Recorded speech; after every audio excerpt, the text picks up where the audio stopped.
It's now time to roll on over to see Motor Week's top tech, Pat Goss, for more of his top-of-the-line car care advice.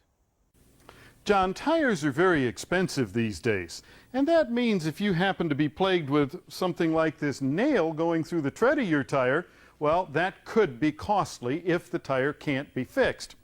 But first, what are some of the things that you can do in an emergency situation?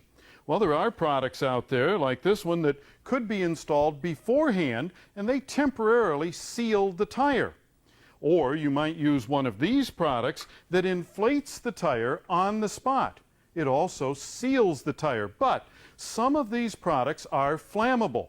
And if they're flammable, there'll be a label on the container, and that label must be taken off of the container and placed on the rim of the wheel right next to the valve stem so that the technician will know that there's a flammable product in the tire. This is a very critical issue. Now, when can the tire be repaired and when can't it be repaired? Well, if the nail or screw or whatever it is that went through the tread of the tire is between these two lines that we've drawn on this tire, it's probably repairable. If it's outside of that, it shouldn't be repaired. Now, what are the proper ways for repairing a tire? Well, the ideal thing is to use one of these patch plugs. Patch plugs seal the inside and the outside of the tire so that air can't migrate around the plug into the plies of the tire and moisture can't come from the outside into the plies of the tire. Okay, but that means that the tire has to be dismounted. Now, things like regular patches for tires and so on, they're no longer considered acceptable.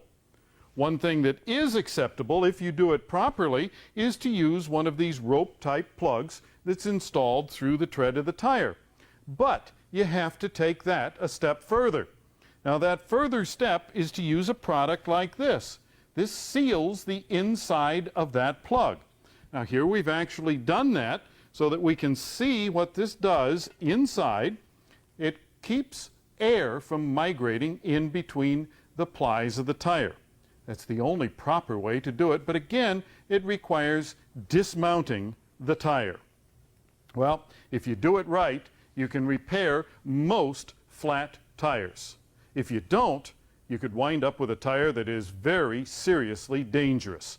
If you have a question about tires or anything else on your automobile, write to me. If I use your letter, I'll send you a Motor Week t-shirt. The address is Motor Week, Owings Mills, Maryland, 21117.